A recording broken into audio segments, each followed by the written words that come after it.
I'm Victoria Murray, 28 years old, and I've spent my life being the family's punching bag. At our annual gathering in East Hampton, my sister leaned across the dinner table, her voice dripping with disdain. "You're not getting a single dollar, Victoria." My parents nodded their faces stone cold like I was some failed experiment. Everyone laughed except me. I wasn't surprised, though. I'd been building something in secret, something huge. My company HealthSync was about to change everything. Then my phone rang right there at the table. My assistant's voice blasted through. "Ms. Murray, SoftBank just wired $50 million. You're now officially a $150 million CEO. The room froze. Forks dropped. My sister's smug grin vanished. They thought I was nothing. They were wrong. Want to know how I turn the tables on my family? Hit that subscribe button and stick around for the full story. Growing up in the Murray family was like living in a pressure cooker. My father, Philip Murray, and my mother, Joan Murray, built a fortune in New York's finance world, hedge funds, stock portfolios, the works. They owned a townhouse on the Upper East Side, a yacht docked at the Hamptons, and enough clout to get invited to every high society gala. Their pride and joy was my sister Courtney Murray, a 32-year-old finance whiz who could charm a room and crunch numbers like a machine. She was their golden child, the one they paraded at charity events and boardroom dinners. Me, I was the odd one out, the 28-year-old, who didn't fit their mold. From as far back as I can remember, Courtney and I were never close.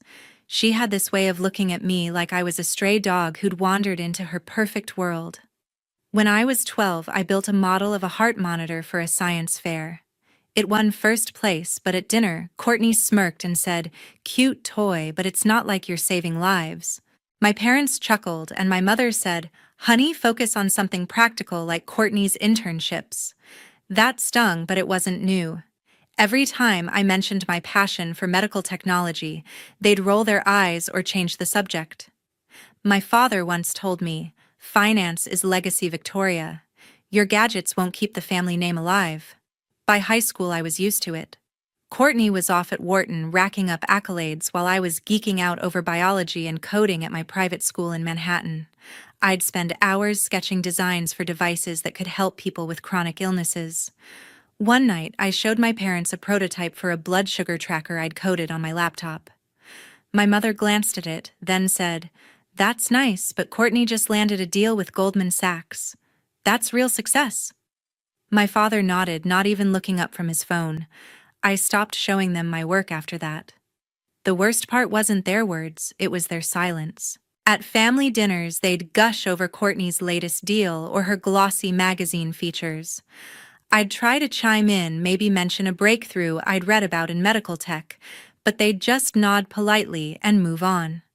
Courtney would lean back smirking like she'd already won some game I didn't know we were playing. Once at a holiday party, a family friend asked what I did. Before I could answer, Courtney cut in. "Oh, Victoria's just tinkering with her little tech projects." Everyone laughed. I forced a smile, but inside I was burning. Aunt Esther, my mother's younger sister, was the only one who didn't treat me like an afterthought. At 55, she was a retired nurse who'd seen enough of the world to know what mattered. She'd pull me aside at those stuffy gatherings and say, "Keep going, kid.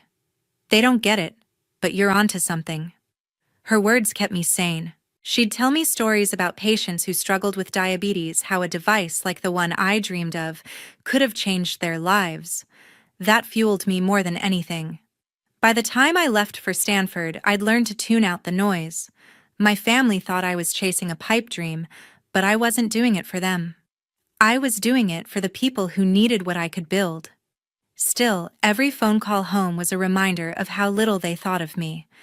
My mother would ask, "When are you going to get a real job?" My father would say, "Courtney's running circles around you, step it up." And Courtney. She'd just send me links to her Forbes interviews, no comment needed. Looking back, those years of being sidelined built a fire in me. I wasn't just fighting for my company, I was fighting to prove I wasn't invisible. Leaving for Stanford in 2015 was my escape hatch. At 18, I was done with the Murray family's judgment, ready to carve my own path. I majored in biomedical engineering, diving headfirst into a world of circuits code and human physiology. My professors saw something in me, a spark maybe, and I graduated in 2019 with a 4.0 GPA, top of my class. But when I called home to share the news, my mother's response was a distracted, "That's nice, honey. Did you see Courtney's feature in the Wall Street Journal?" My father didn't even pick up. Courtney sent me a text. "Congrats, I guess. Don't expect a parade." I didn't. I was used to their indifference by then. After graduation, I stayed in Silicon Valley. The tech scene was electric, startups popping up, ideas colliding, people betting big on the future. I wanted in. My dream was to build something that could change lives, not just bank accounts. I'd been obsessed with diabetes management since Aunt Esther told me about her patients struggling with clunky monitors and endless doctor visits. So I started sketching out HealthSync, a device that used AI to track blood sugar in real time and sync it with a patient's phone. It wasn't just a gadget, it was a lifeline for people who felt trapped by their condition. By 2020, I was all in. I rented a tiny apartment in Palo Alto, lived off instant noodles, and poured every cent of my savings into HealthSync. I coded late into the night, taught myself machine learning, and cold-called engineers to join me. Most hung up, but a few believed in the vision. My first hire was a brilliant data scientist who'd worked at Google.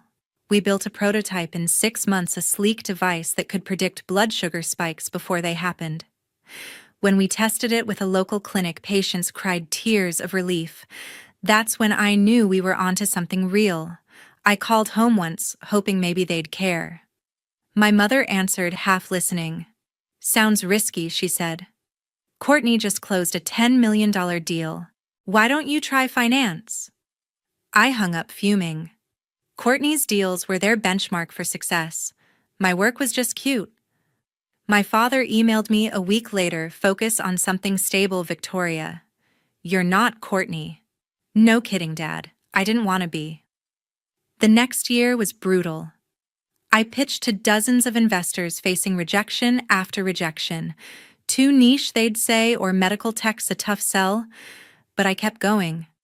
Aunt Esther sent me $5,000 from her savings, her way of saying she believed in me. That money bought us a second prototype. By 2022, HealthSync had a small but loyal user base, and we caught the eye of a venture capital firm. They invested $2 million, enough to hire a team and scale up testing. Patients were calling it a game changer. Doctors were calling me for demos. Still, when I emailed my parents a link to a TechCrunch article about us, they didn't reply. Courtney did, though, a snarky, "Hope you're not in over your head." By 2024, HealthSync was gaining traction. We partnered with a major hospital network in California, and our user base grew to 10,000. I was working 18-hour days, troubleshooting, code meeting with regulators, and pitching to bigger investors. My team became my family, people who saw the same future I did. One night, I got a call from a SoftBank executive. They'd been watching us crunching the numbers. "We're interested," they said. "Let's talk serious money." I didn't tell my parents or Courtney. They'd never asked about HealthSync, so why would they care now? Looking back, those years were my proving ground. Every rejection, every late night, every snide comment from Courtney or dismissive sigh from my parents pushed me harder. I wasn't just building a company, I was building myself. HealthSync wasn't about fame or money, it was about giving people control over their lives.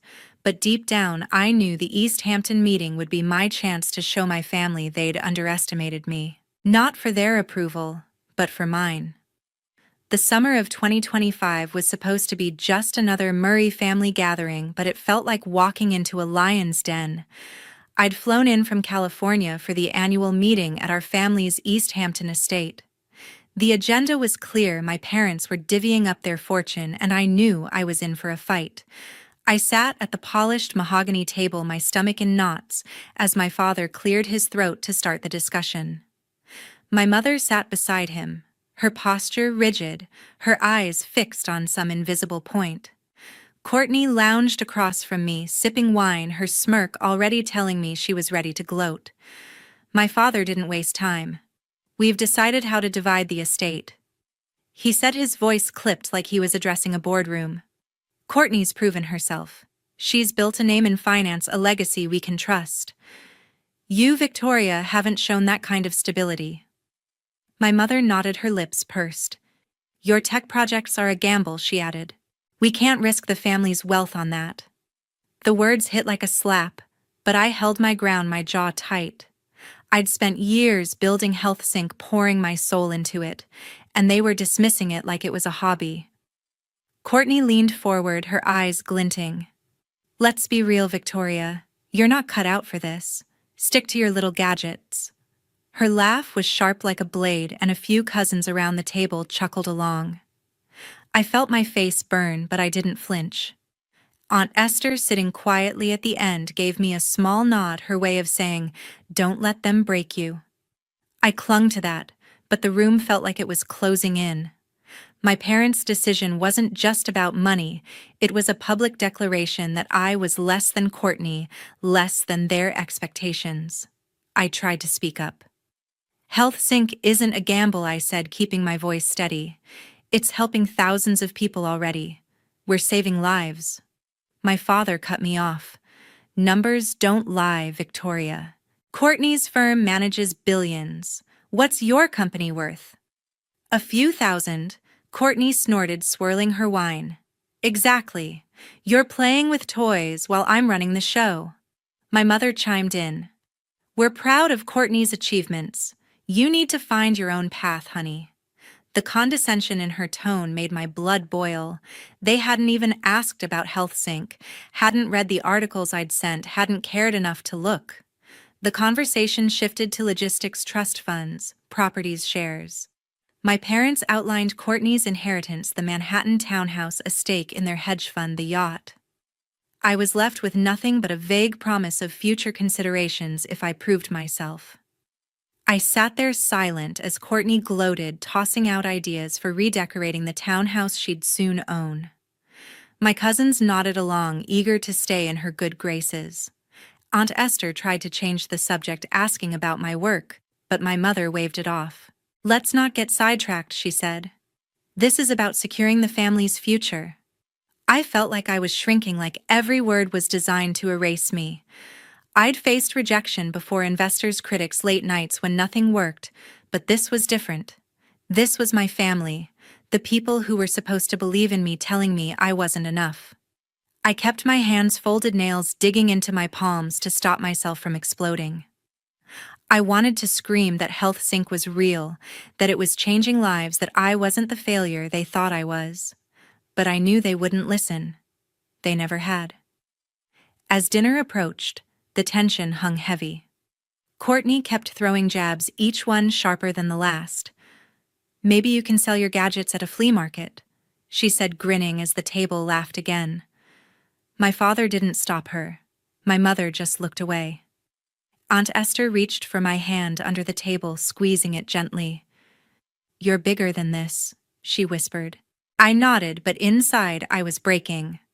I'd come to East Hampton hoping for a chance to be seen, but all I got was confirmation that I'd never belong. What I didn't know then was that everything was about to change. Dinner was served, but I could barely touch my food. The weight of my parents' decision and Courtney's smug jab sat heavy in my chest.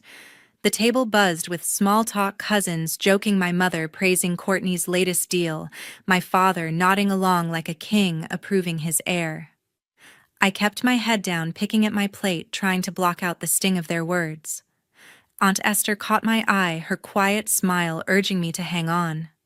I was seconds from excusing myself when my phone buzzed on the table. I'd forgotten to silence it, a rookie mistake. All eyes turned to me as the buzzing cut through the chatter. Courtney rolled her eyes, muttering, "Can't even handle a dinner without your toys." I grabbed the phone, intending to mute it, but the caller ID stopped me. Cold Sally Becker, my COO. I hesitated, then answered, keeping my voice low. "Sally, this better be quick," I whispered. Her voice came through loud, too loud, on speaker by accident. Ms. Murray SoftBank just wired $50 million. HealthSync's officially valued at $150 million. You're a CEO on fire. The room went dead silent. My heart stopped. I fumbled to turn off the speaker, but it was too late. Every word had echoed across the table. My father's fork froze mid-air. My mother's wine glass hovered, her mouth slightly open. Courtney's smirk vanished, her face paling like she'd seen a ghost. My cousin stared wide-eyed as if I'd just pulled a rabbit out of a hat. Aunt Esther let out a soft, "Well, I'll be damned," and raised her glass, her eyes sparkling with pride. I cleared my throat, trying to steady myself. "Sorry, that was my team," I said, my voice shaking just a bit. Courtney recovered first, her laugh forced. "What, did you win the lottery or something?" she said, trying to play it off. But her voice cracked, betraying her shock. My father set his fork down, his eyes narrowing. "What's this about $50 million? He asked, his tone sharp like he was interrogating a junior analyst. My mother leaned forward, suddenly interested. "Victoria, what exactly is HealthSync doing?" she asked, as if she'd ever cared before. I took a deep breath, the weight of years of dismissal fueling me. HealthSync builds AI-driven devices to help people manage diabetes, I said. "We just closed a deal with SoftBank. They're backing us because our tech is saving lives. It's valued at $150 million. The words felt surreal coming out of my mouth. I'd dreamed of this moment, but not like this. Not with my family staring at me like I was a stranger. Courtney scoffed, but it was weak. "That's cute," she said, her voice faltering. "But it's probably a fluke. Tech crashes all the time." My father ignored her, his eyes locked on me. $150 million, he repeated like he couldn't believe it. "And you didn't think to tell us?" I almost laughed. "Tell them they'd never asked." My mother chimed in, her tone softer now, almost calculated. "Honey, this is impressive. Why didn't you share this sooner?" The hypocrisy burned. They'd called my work a gamble hours ago. Aunt Esther cut through the tension. "To Victoria," she said, raising her glass higher, "for proving them all wrong." A few cousins hesitantly raised their glasses, unsure how to react. Courtney's face twisted like she'd swallowed something sour. My father cleared his throat again, his voice measured. "This changes things," he said. "We should discuss how this fits into the family's portfolio." My mother nodded, already scheming. "Yes, we could leverage this for our foundation," she said, as if my work was theirs to claim. I sat there, my phone still warm in my hand, Sally's words ringing in my ears. This was the moment I'd waited for, not their approval, but the chance to stand taller than their doubts. But their sudden interest didn't feel like pride. It felt like opportunism, like they saw me as a new asset to exploit. Courtney's eyes darted between me and my parents, her confidence crumbling. For the first time, I saw her not as the golden child, but as someone scared of losing her throne. I wasn't sure what would happen next, but one thing was clear: I wasn't the invisible daughter anymore. The silence after Sally's call didn't last long. As the shock wore off, my family's gears started turning, not with pride, but with calculation. My mother was the first to pivot, her voice suddenly warm like she'd rehearsed it. "Victoria, this is a game changer," she said, setting her wine glass down. "We should sit down and discuss how we can support HealthSync." Support, the word felt like a bad joke. Hours ago she'd called my work a gamble, and now she was acting like my biggest fan. I didn't respond, just stared at her, letting the hypocrisy sink in. Courtney jumped in next, her tone sharp but laced with a fake smile.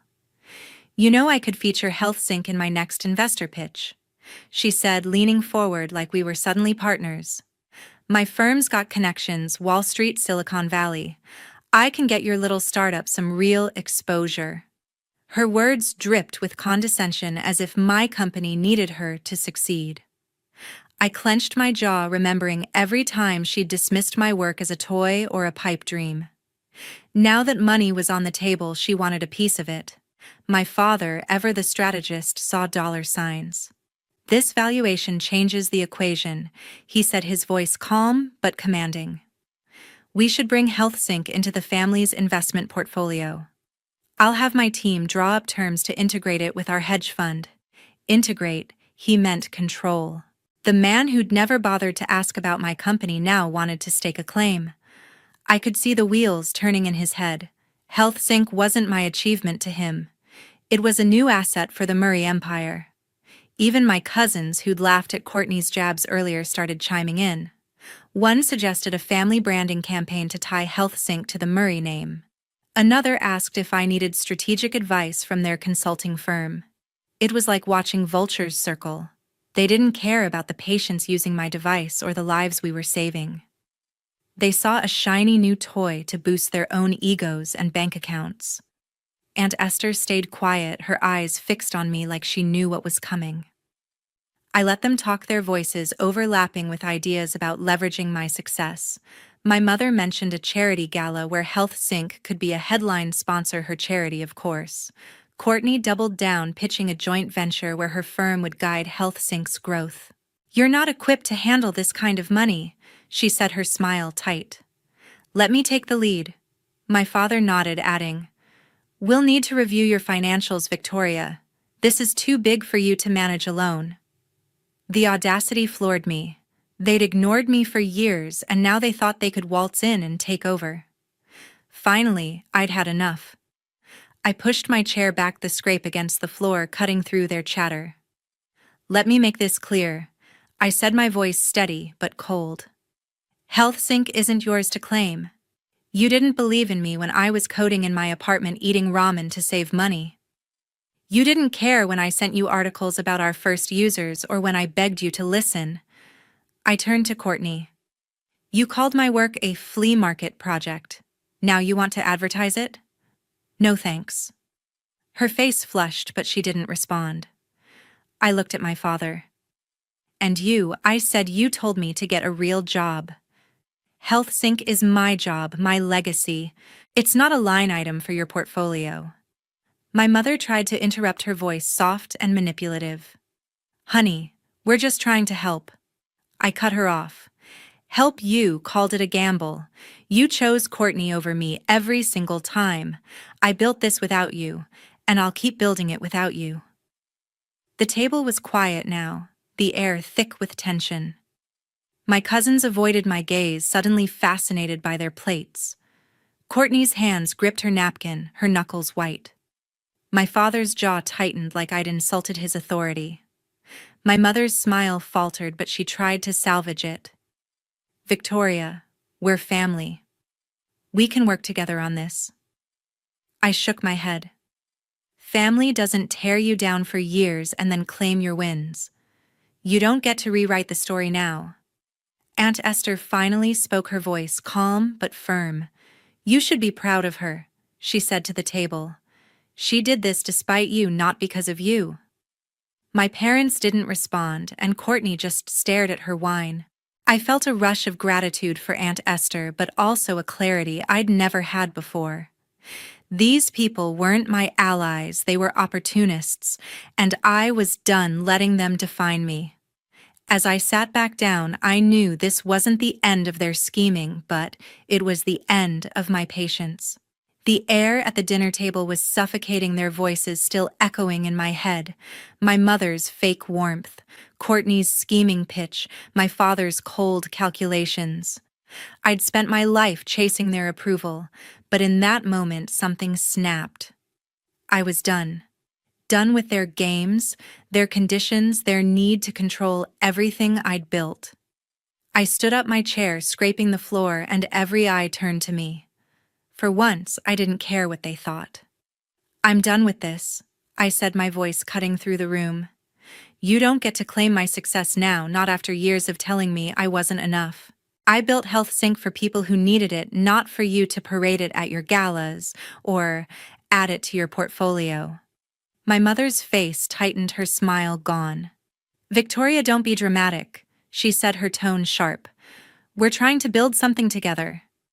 I laughed, a bitter sound that surprised even me. Together, you didn't want me in your world until there was money on the table.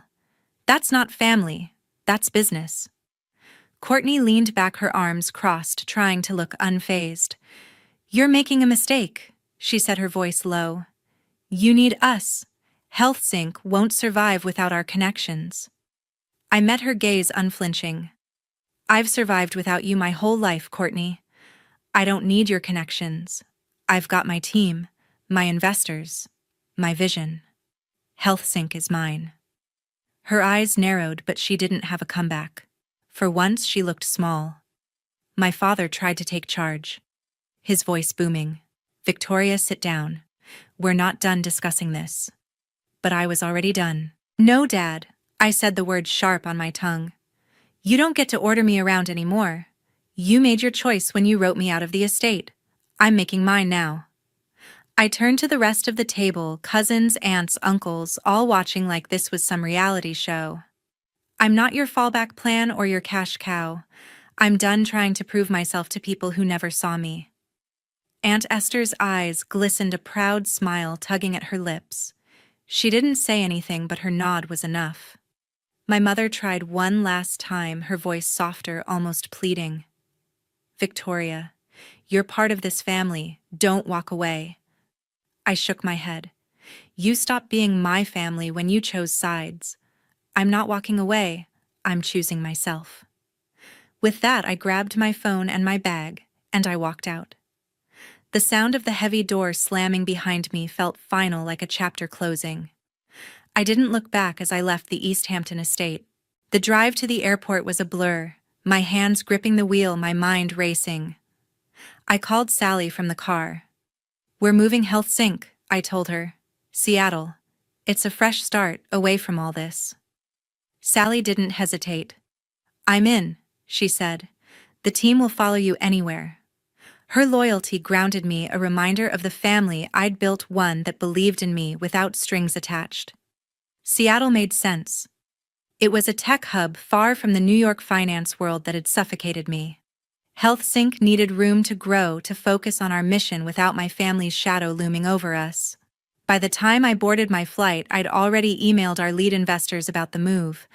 They were on board, excited about the new direction. I spent the flight sketching out plans, new hires, expanded R&D partnerships with Seattle's medical research centers. For the first time in years, I felt free, like I was finally running towards something instead of away. Leaving wasn't easy.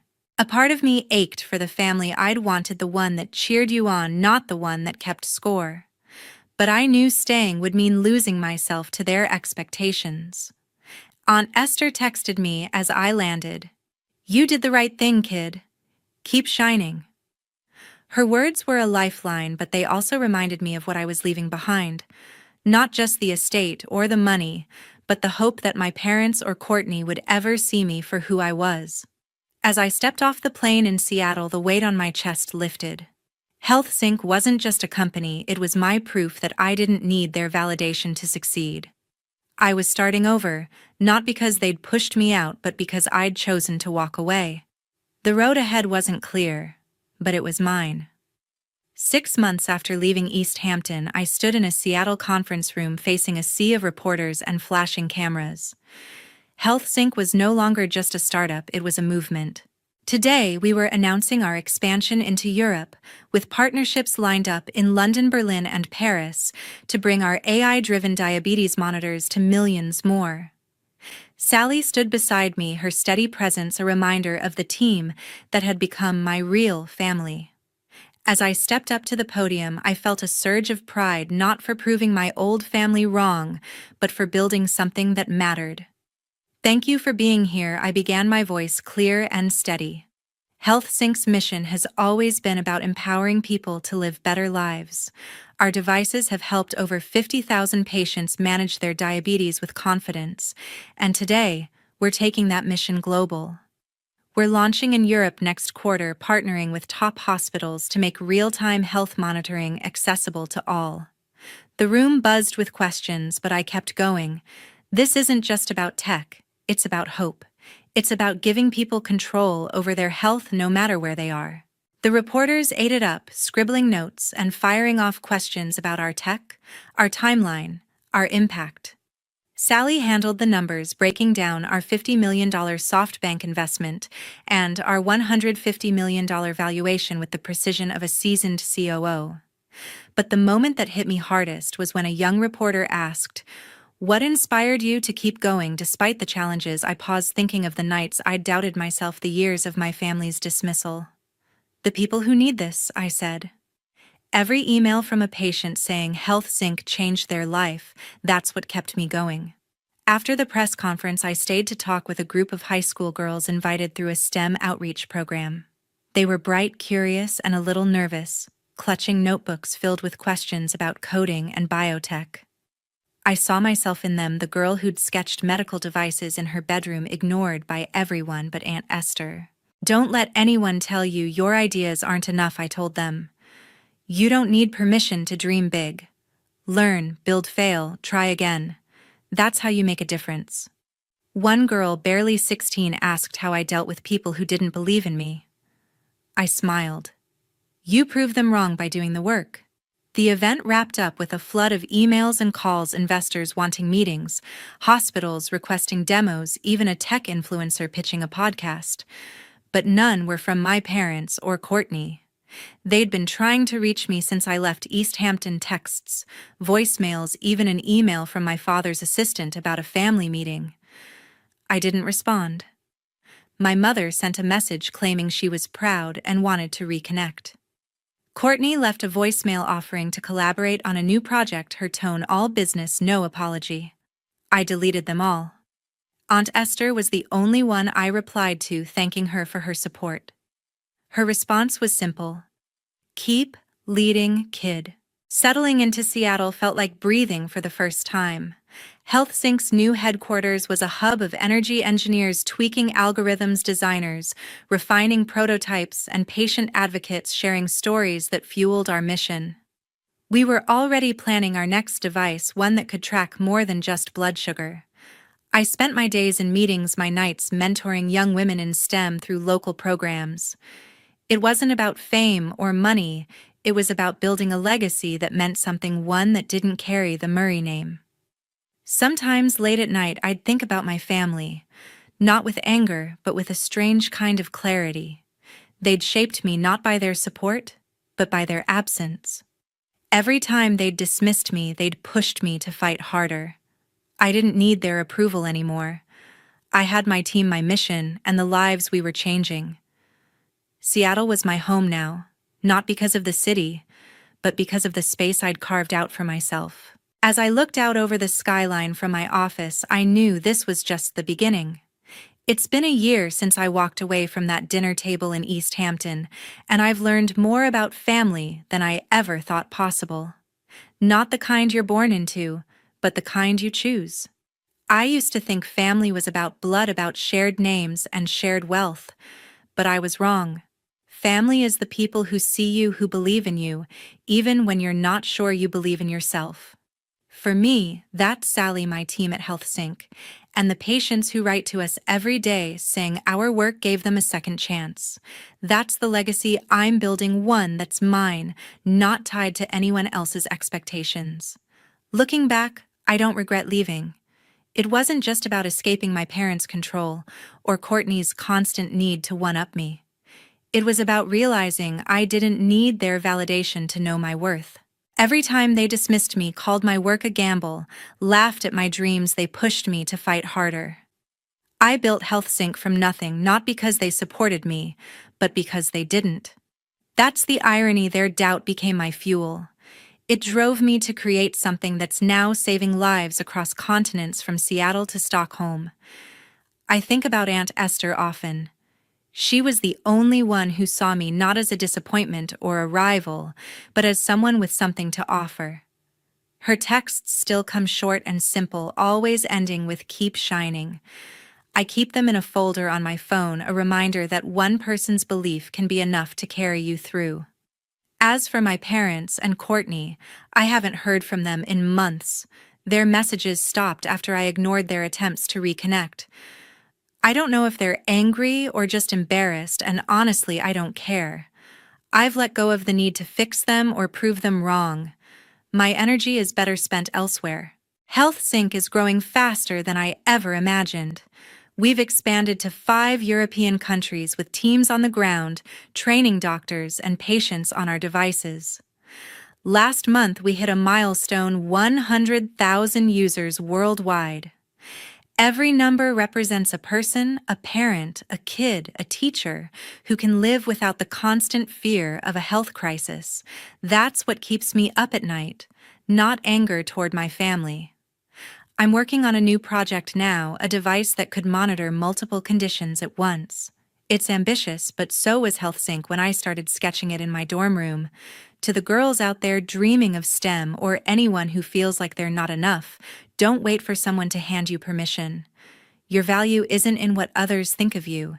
It's in what you build, what you stand for. I spent years waiting for my family to see me to say I was good enough. That was time wasted.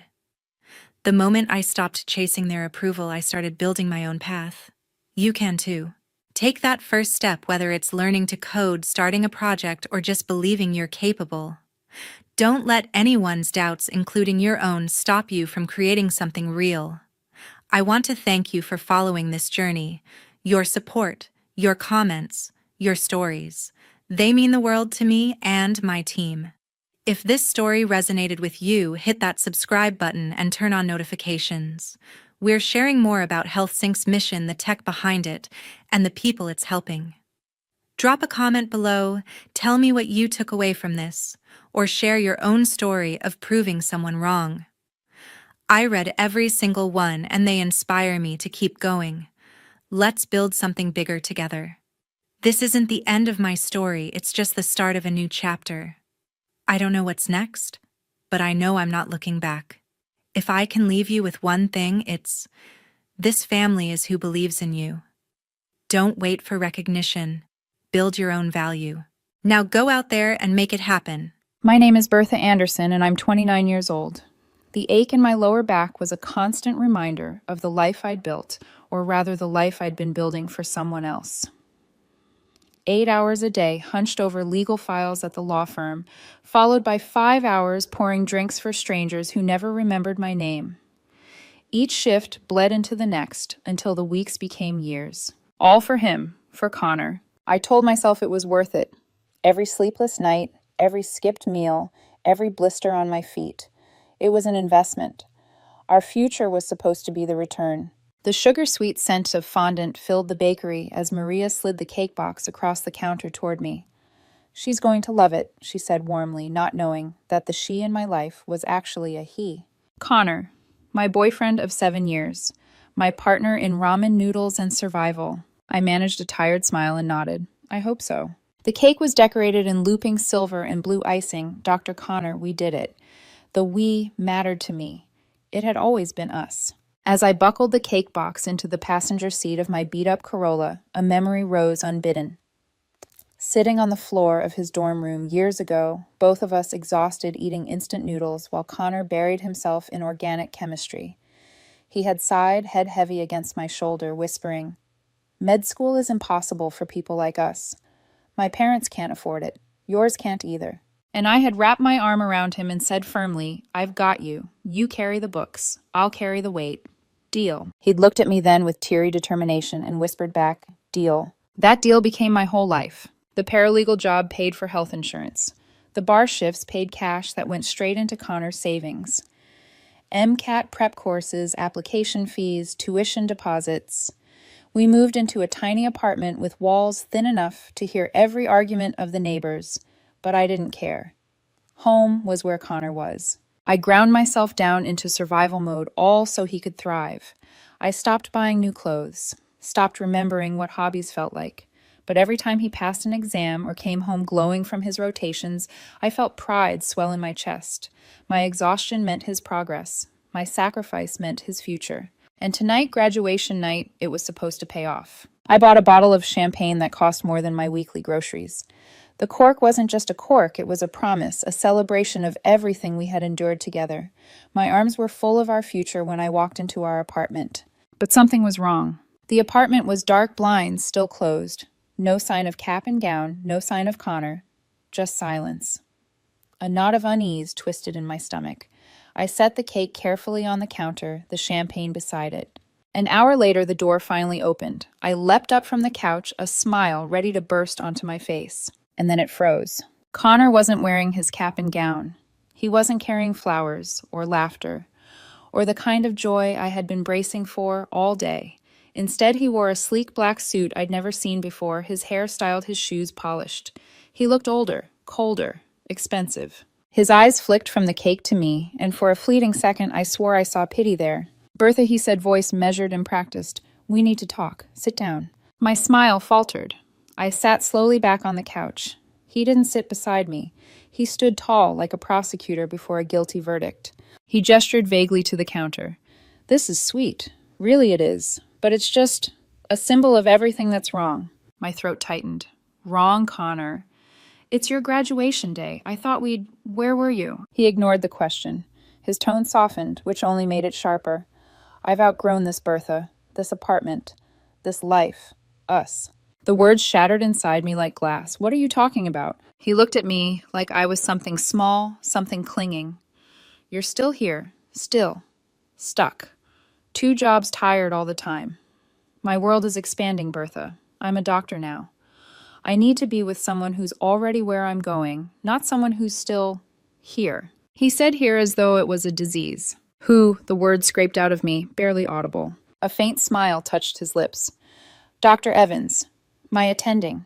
He understands me. He moves in the circles I belong in." I'd heard the name. Mid-40s. Charismatic. Wealthy. Dangerous in the way men are when they know they can have whatever they want. Connor took a step closer, not with tenderness but with finality. "It's not your fault. You're a good woman. You always have been. But you're financially boring. Safe. Predictable. I need more. I deserve more." Financially boring. 7 years of sacrifice, of broken backs and second shifts, of ramen dinners and secondhand clothes reduced to 2 words. Financially boring. I stared at him, searching for the boy who once believed in we. All I saw was a stranger drunk on a new world that had no room for me.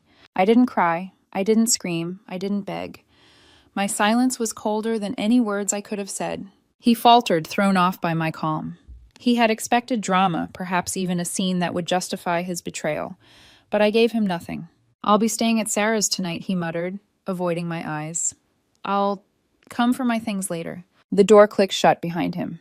The silence that followed was absolute, heavier than grief. I looked at the cake, its silver blue letters glowing faintly under the kitchen light. We did it. No. I realized, staring at it with a cold clarity that made my chest ache. I did it. And he left anyway.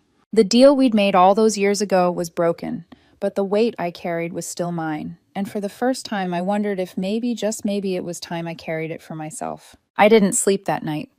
The cake sat on the counter like a cruel joke, its silver blue icing glowing faintly in the dark. Every time I closed my eyes, Connor's words replayed, "financially boring," a phrase sharp enough to slice open 7 years of devotion. But I didn't scream. I didn't smash the champagne bottle against the wall. My rage burned differently quiet, precise like a scalpel instead of a hammer. By dawn, my decision was clear. I opened the closet and pulled down a worn duffel bag. No sentiment, no clutter. I packed jeans, a few t-shirts, my one good suit for court socks, underwear, and my toiletries. My father's old watch went into the side pocket, along with my passport and social security card. Everything else, the life I'd built around Connor's ambitions, could rot in that apartment. The room smelled faintly of his cologne, the expensive kind he'd started wearing in med school. Gifted by his mentor, Dr. Evans, it stung my nose, now artificial and hollow. I sat at the desk, opened my laptop, and logged into our joint bank account. 7 years of work of bar tips slid into an envelope of paychecks carefully split between rent and tuition. The balance blinked back at me. $47,812.33. My hands didn't shake as I divided it evenly. $23,906.16 transferred into my personal savings. Not a penny more. I wasn't a thief. This was simply accounting, a final tally of what my love and labor had cost. I wrote a note on plain paper, my handwriting steady. "Connor, I've taken my half of the savings. My portion of the rent is paid through the end of the month. You can keep the deposit. Bertha. No accusations, no pleas, just facts. I left the note beside the cake, evidence of what we were, proof of how much I had believed. Next came the lease. I called our landlord Frank, a decent man with a tired voice. He answered groggily. Frank, it's Bertha Anderson. Sorry to call so early. I need to break the lease effective immediately. Keep the deposit. Consider it my penalty. There was silence, then concern. Everything all right, Bertha? My voice came out flat steady. No, but it will be. I hung up before he could press further. One by one, I severed the small threads of our shared life. Netflix, Amazon, Hulu. All accounts, with both our names attached. I removed mine, changed passwords to what belonged solely to me. It was tedious, clinical, like dismantling a machine. And then I zipped up the duffel bag. The apartment looked different suddenly. Not like home, but like a stage set after the play had ended. The props were still there, the couch, the kitchen counter, the photos on the wall, but the story had already collapsed. I slipped my key into the mailbox on my way out. The morning air was sharp against my skin, cool and clean.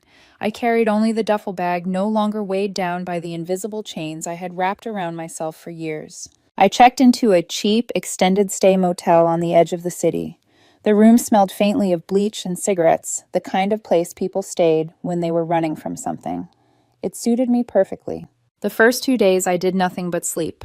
14 hours at a stretch, waking only to grab greasy takeout or sip water from flimsy plastic cups. My body was shutting down from years of exhaustion, finally reclaiming what it had been denied. When I wasn't sleeping, I stared at the ceiling. I didn't miss him. Not really. The man I loved had already disappeared months ago, replaced by a version of Connor who looked at me like I was dead weight. What I grieved wasn't him. It was the we that had never truly existed. On the third morning, I sat on the edge of the stiff motel bed, the duffel bag at my feet. The silence pressed in, but this silence was different from the one he left me with. This silence was mine. And somewhere deep inside, a small voice whispered, "This isn't the end. It's the beginning." The motel's bleach-stained walls became unbearable after a week. I couldn't keep living in a room that reeked of other people's regrets. So I drove. No destination in mind, just the highway unfurling in front of me, each mile stretching the distance between me and the life I'd burned down. City sprawl gave way to rolling hills, then thick forests. I rolled the windows down, the wind whipping my hair loose, carrying away the stale air of the motel and the ghost of Connor's cologne. For the first time in years, I could actually breathe. Hours later, I stopped at a small-town diner with chipped red booths and a waitress who called me Hun. I ordered black coffee, my hands still restless. On the counter beside me lay a real estate magazine, its pages dog-eared. A red circle marked one listing, secluded fixer-upper cabin. Privacy, potential. The price made me blink. It was almost identical to the number glowing in my savings account. Something shifted in my chest, a spark. I asked the waitress about it, and she nodded toward a gravel road just a few miles down. Oh, that place, old cabin in the woods. Roofs, sagging windows boarded up. But the land's quiet, real quiet. Quiet. The word wrapped around me like a promise. I drove out the road, crunching under my tires as the world seemed to swallow me whole. When the trees parted there, it was a small cabin crouched at the end of the drive, weathered and worn, but standing. The roof sagged, one window was covered with plywood, the porch tilted slightly like a drunk trying to steady himself. But behind it stretched 5 acres of woods, a creek murmuring softly just beyond the trees. It wasn't glamorous, it wasn't polished, but it was mine the second I laid eyes on it. The opposite of Connor's world of prestige and polished suits. The opposite of being financially boring. This place was alive in its imperfection. I called the number listed. My voice shook a little as I made the offer. By the next day, it was mine. The following weeks blurred into something both exhausting and liberating. Mornings began with coffee on the crooked porch, listening to wind sift through pines. Days were spent hammering, patching, sanding. YouTube tutorials became my new professors teaching me how to fix a leak replace. Floorboards hang a door. My body ached in ways it hadn't since those double shift years, but this ache was different. This ache belonged to me. Nights were for simple meals and old books, the kind I'd abandoned back when my life revolved around Connor's study schedule. I fell asleep to the chirp of crickets instead of the buzz of neon signs outside our apartment. The silence here wasn't heavy, like it had been that night in the apartment. It wasn't suffocating. It was restorative. I began to see myself again, beneath the exhaustion, beneath the years of carrying someone else's dream. Months passed. My phone barely worked out here 1 bar of service if I stood on a rock near the creek. I didn't stand on it often. But one evening, curiosity tugged at me and I checked my messages. A text blinked on the screen. Sarah Bertha Connor's really upset. He didn't mean it. You know how he gets under stress. Dr. Evans is a jerk. Can you just call him? I stared at the words. Once they would have sent me spiraling, heart-racing hands, trembling desperate to patch things up. Now it felt like reading a stranger's misdelivered mail. I blocked the number, slipped the phone back into my pocket, went back to sanding the porch railing. The world was finally quiet again. Yet sometimes at night, lying in bed with the sound of the creek drifting through the cracked window, I wondered.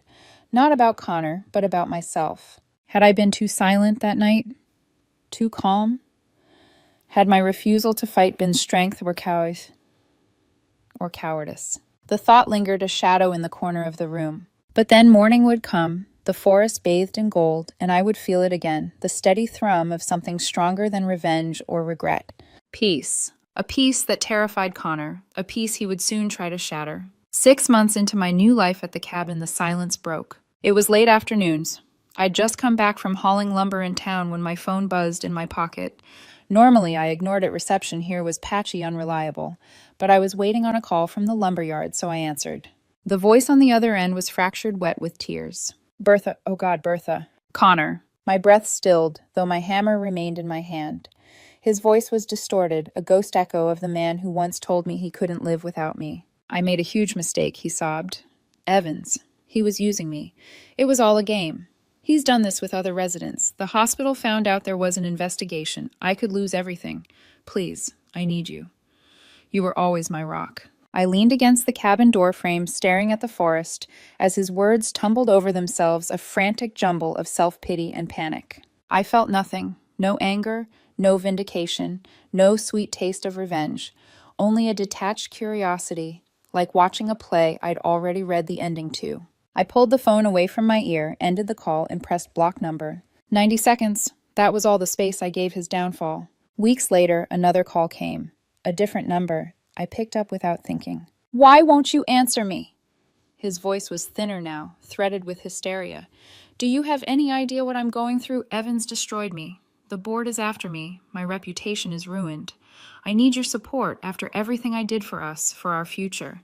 That last line stopped me cold. Everything he did for us. The audacity of it. The years of my double shifts, the exhaustion that carved hollows under my eyes. The savings I'd built, all rewritten by his desperation into a story where he was the hero. I wiped the sweat from my forehead with the back of my arm and spoke at last, my voice calm and flat, cutting sharper than any scream. There is no us, Connor. You made that clear. A silence stretched heavy and awkward.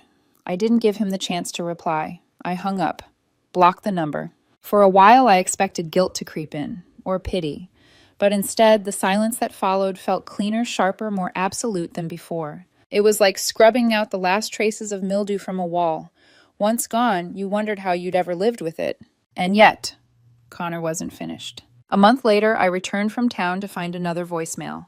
His voice was calmer this time, rehearsed. Bertha, please, we had 7 years. I know I messed up, but we can still have that life we dreamed of. I was stupid. I was blinded. Just call me back, please. I deleted it before it finished playing. That night, as I sat on the porch, the woods heavy with cicadas, I realized something. Connor wasn't chasing me. He was chasing what I had always given him stability, a rock to cling to when his shiny, new world collapsed. But I wasn't a rock anymore. I was a river, and rivers carve their own path. A year after I walked out of that apartment, an ivory envelope arrived at my P.O. box in town. The kind with calligraphy so careful it looked painted. Jake and Amelia request the honor of your presence at their wedding. Old friends from college. People I hadn't seen since my world shrank down to nothing but Connor's ambition. For days I debated throwing it away, but something inside me whispered it was time. The vineyard gleamed under late summer sun. White linens fluttered on tables. Guests laughed over glasses of wine that cost more than my monthly groceries back then. I wore my one good suit, tailored enough to still fit.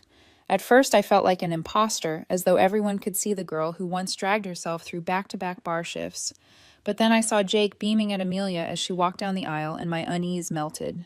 Love wasn't supposed to feel like sacrifice, it was supposed to feel like that. I was nursing a whiskey at the reception when I sensed someone at my elbow.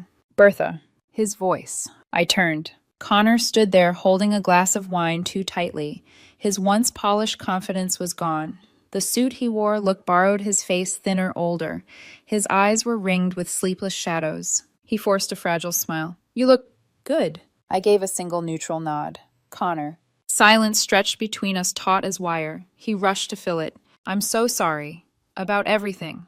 Evans, he manipulated me. Love-bombed me. It all fell apart. I lost the hospital, the job, the respect. I was stupid. His words tumbled out, rehearsed, polished excuses wrapped in regret. But we had a plan, Bertha. We can still have that life. You and me. We can start again.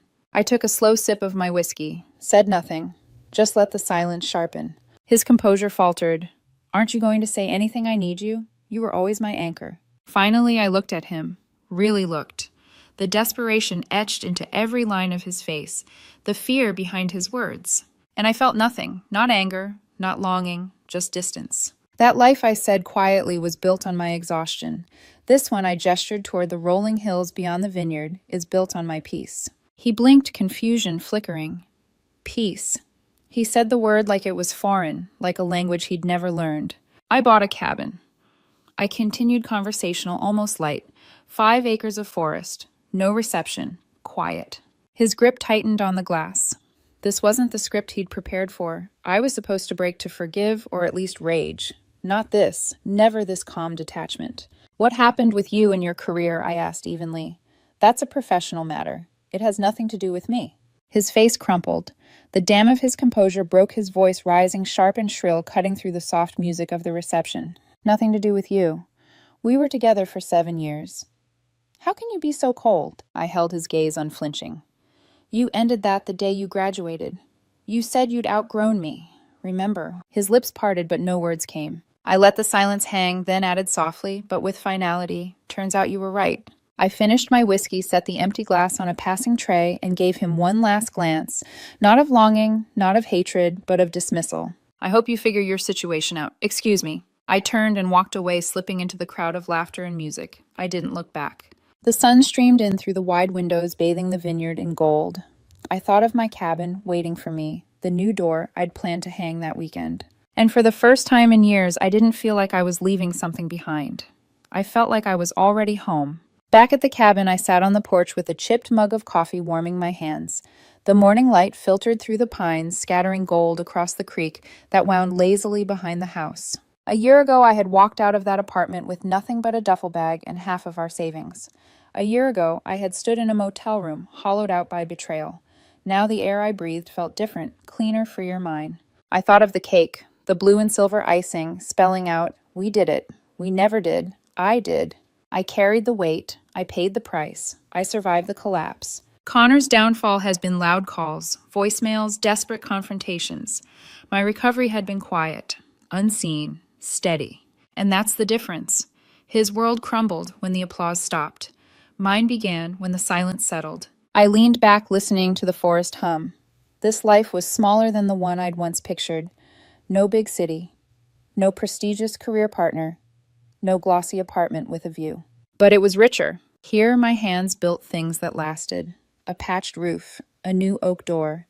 Meals cooked, not because someone needed me to keep them going, but because I was hungry, because I wanted to. Here I remembered the hobbies I'd buried, sketching, reading novels late into the night, singing softly while chopping vegetables. Here I wasn't anyone's safety net. I was simply myself. Sometimes when the wind carried a certain chill, I thought of Connor. Not with bitterness. Those flames had burned out long ago, but with clarity. He had been a lesson, not a destiny. A mirror showing me how much I could give and how dangerous it was to give it all away. I wondered if he ever thought of me. If he ever replayed that night at the vineyard, the way I dismissed him with nothing but calm truth. But then I realized it didn't matter. His story had ended where mine began. As the sun climbed higher, I took another sip of coffee and smiled faintly. The woman who once thought she was financially boring had built a life more extraordinary than he could ever understand. Not extraordinary in prestige or status, but in peace, in freedom, in the quiet joy of waking up each morning and knowing the day belonged only to her. And that was enough. More than enough. 7 years of sacrifice had taught me how to endure. His betrayal had taught me how to let go. But this life, this cabin, these woods, this silence, this was teaching me how to live.